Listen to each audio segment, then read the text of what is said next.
السلام علیکم ویورز، میرا نام عطاء الرحمن اور آپ دیکھ رہے ہیں عطا بخاری یوٹیوب چینل۔ قرآن کریم کی مسلسل ایکسپوزیشن کے سلسلہ میں آج ہم سورہ الانعام کی آیت نمبر 75 کی ایکسپوزیشن کریں گے۔ پچھلی آیت میں بات ہوئی ابراہیم علیہ السلام سے ریلیٹڈ، ان کا اور ان کے باپ کے درمیان مکالمہ، کہ اس میں ابراہیم نے اپنے باپ آزر سے کہا کہ کیا تو بتوں کو الہ ٹھہراتا ہے؟ بلا شبہ میں تجھے اور تیری قوم کو کھلی گمراہی میں دیکھتا ہوں۔ تو لاسٹ آیت میں یہ بات کی گئی اور اس میں ہم نے آپ کو بتایا کہ یہ جو شرک ہے اس کا انسانی ذات کے اوپر بڑا برا اثر مرتب ہوتا ہے۔ تو ظاہر ہے کوئی بھی نظریات یا عقائد ہوں، اچھے یا برے، وہ انسانی پرسنالٹی کے اوپر اثر انداز ہوتے ہیں۔ تو شرک کا جو نقصان ہے وہ یہ ہے کہ جب انسان اللہ کے قوانین کے مقابلے میں انسانوں کے بنائے ہوئے قوانین کو اڈاپٹ کرتے ہیں تو اس سے معاشرے کے اندر تباہی پھیلتی ہے، انتشار پھیلتا ہے اور ان کو پھر امن نصیب نہیں ہوتا۔ یہ چیز کہی گئی۔ اس کے بعد ہم آتے ہیں آج کے لیکچر پر، سورہ الانعام آیت نمبر 75۔ الفاظ ہیں وَكَذَلِكَ نُرِي ابراہیم، اور اسی طرح ہم نے ابراہیم کو دکھایا، مشاہدہ کرایا۔ کس کا؟ کیا یہ رہا ہے کہ ملکوت السماوات والارض، آسمانوں اور زمین کے اقتدار کا مشاہدہ کرایا، آسمانوں اور زمین کا اقتدار دکھایا۔ اور آیت کے آخر میں کیا یہ رہا ہے کہ وَلِيَكُونَ مِنَ الْمُوقِنِينَ، تاکہ وہ یقین کرنے والوں میں سے ہو جائے۔ یہاں پر ابراہیم علیہ السلام سے یہ بات کہی گئی، تو بتایا گیا کہ ہم نے ابراہیم کو آسمان و زمین کا اقتدار دکھایا۔ اب یہ دکھایا، دیکھنا تو انسانوں نے ہوتا ہے، زمین کے اوپر اللہ کا اقتدار کیسے آپ دیکھیں گے؟ ظاہر ہے کہ آپ یہ دیکھیں گے کہ سورج جو ہے وہ اپنے وقت کے اوپر طلوع ہو رہا ہے، اپنے وقت کے اوپر غروب ہو رہا ہے، دن رات کی گردش یہ اسی زمین کے اوپر ہی رہ کر ہم دیکھ رہے ہیں۔ اسی طرح آپ یہ دیکھیں کہ ہم سانس لے رہے ہیں۔ اب کیا چیز ہے کہ ہمارا سانس جو ہے یہ آکسیجن اس کو مل رہی ہے، یہ کہاں سے آ رہی ہے، کیسے پیدا ہو رہی ہے؟ اسی زمین کے اوپر ہی ہو رہا ہے۔ سمندر چل رہے ہیں، پانی چل رہا ہے، اس کے اوپر کشتیاں چل رہی ہیں، جہاز چل رہے ہیں اتنے بھاری۔ ایک سوئی سمندر کے سطح کے اوپر آپ اس کو پھینکیں تو وہ نیچے پتال تک چلی جاتی ہے، لیکن اسی کے اوپر کشتی یا جہاز چلے جا رہے ہوتے ہیں۔ اللہ کا قانون ہے۔ تو یہ اللہ کے قوانین جو ہیں یہ اسی کی روح سے ہی سب کچھ ہو رہا ہے۔ تو انسان اسی دنیا میں رہتے ہوئے یہ مشاہدہ کر رہے ہیں۔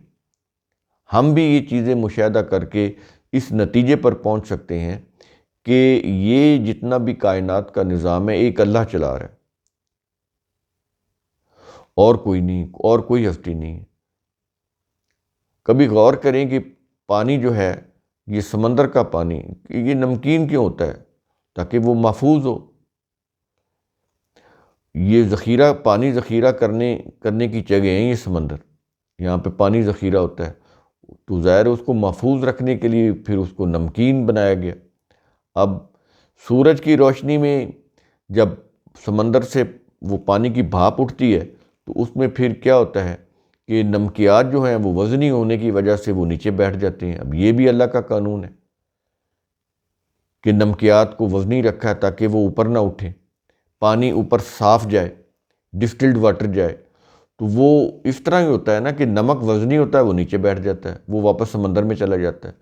صاف پانی بھاپ کی شکل میں اوپر اٹھتا ہے، اس سے وہ پھر بادل بنتے ہیں۔ بادلوں کو پھر ہوا جو ہے وہ ڈرائیو کرتی ہے، کبھی ادھر لے جاتی ہے، کبھی ادھر لے جاتی ہے، اور وہ پھر پہاڑوں سے ٹکراتے ہیں اور بارش برساتے ہیں۔ یہ چیزیں پھر اس بارش سے کیا ہوتی ہے، مردہ زمین زندہ ہوتی ہے، اس میں یہ جو نباتات ہیں وہ اگتے ہیں، ان کے اگنے سے پھر ہمیں خوراک بھی ملتی ہے، جڑی بوٹیاں اگتی ہیں تو اس سے ہم ادویات بھی بناتے ہیں۔ یہ سارا یہ چند مثالیں ہیں میں نے جو آپ کو دی۔ کائنات کی یہ جو چیزیں ہیں جو جس کو قرآن سماوات بول رہا ہے، بلندیاں، تو یہ سورج بلندیوں کے اوپر ہے، کروڑوں میل دور ہے زمین سے، تو کیسے یہ حرارت دے رہا ہے، ہمیں روشنی دے رہا ہے۔ اوپر ستارے ٹمٹما رہے ہیں، وہ اس سے بھی دور ہے۔ تو یہ مشاہدہ ہے کائنات کا۔ مذہب کی کتابوں میں تو یہ ہوتا ہے نا کہ اللہ جو ہے وہ رسول کو اوپر لے گیا آسمانوں کے اوپر، تو وہاں کی سیر کرائی۔ تو مذہب کو تو پھر اس طرح کی گفتگو کرتا ہے، مذہب میں اس طرح کی کہانیاں ہوتی ہیں بڑی پر اسرار قسم کی۔ قرآن میں ایسی کوئی چیز نہیں ہے۔ مشاہدہ انہی آنکھوں سے ہوتا ہے، اور انہی آنکھوں سے ابراہیم علیہ السلام نے مشاہدہ کیا۔ تو یہاں پر یہ جو ہے نا کہ اسی طرح ہم نے ابراہیم کو دکھایا، تو ظاہر ہے آنکھیں تو اللہ نے دی ہے نا، تو دکھانے والا تو اللہ ہی ہے۔ بات تو صرف اتنی ہے، نوری کے الفاظ ہیں، نوری، ہم نے دکھایا، تو ظاہر ہے اللہ ہی دکھا رہا ہے، ہمیں بھی اللہ ہی دکھا رہا ہے، سب انسانوں کو اللہ دکھا رہا ہے، کیونکہ آنکھیں اسی کی دی ہوئی ہیں۔ یہ آنکھیں اندر جو کچھ دیکھتی ہیں اس کا عکس جاتا ہے برین کے اندر، برین وہ جو آنکھوں کے ذریعے سے انفارمیشن حاصل ہوتی ہے، اس کو پھر وہ اس ڈیٹا کو پروسیس کرتا ہے، نتیجہ خود کرتا ہے، تو وہ برین بھی اللہ کا دیا ہوا ہے۔ تو یہ اس لیے وہ منسوب کرتا ہے اپنی طرف۔ وہ کہتا ہے کہ ہم نے زمین بنائی، ہم نے پانی بنایا۔ اب یہ تو نہیں کہ اللہ اس طرح بیٹھا ہوا تھا، وہ ہائیڈروجن اور آکسیجن کو اس نے ملایا تو پانی بنا دیا، نیچے آ کے زمین بنا دی، ایسا تو نہیں ہے۔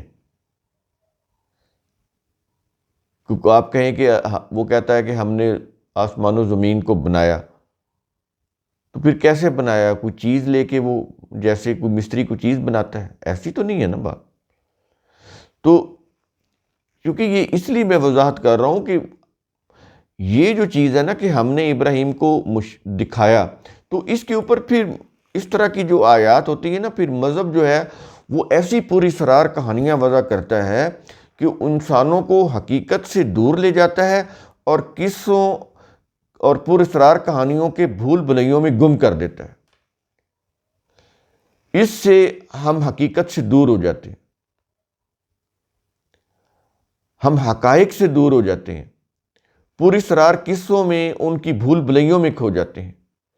اس لیے اس کی وضاحت میں نے اس انداز سے کی تاکہ بات سمجھ آ جائے کہ سیدھی سی بات ہے، اسی نے آنکھیں دی ہیں، اسی نے عقل و فکر کی صلاحیت دی ہے سوچنے سمجھنے کی، اس لیے وہ کہہ رہا ہے کہ ہم نے ابراہیم کو دکھایا آسمان و زمین کا اقتدار۔ تو ابراہیم کو دکھایا، تو یہ صرف ابراہیم کو نہیں، سب انبیاء کو دکھایا، اور یہ پھر آگے سلسلہ بڑے تمام انسانوں کو وہ دکھا رہا ہے۔ آج ہم بھی غور کریں، سورج چاند ستاروں کو دیکھ کر، زمین کو دیکھ کر، زمین کے اندر جو چیزیں اگ رہی ہیں ان کو دیکھ کر، زمین کے اندر جو چیزیں، جو دھاتیں موجود ہیں، جو گیسز ہیں ان کو دیکھ کر، زمین کے اوپر جو پہاڑ کھڑے ہیں ان کو دیکھ کر آج ہم بھی مشاہدہ کر کے جان سکتے ہیں۔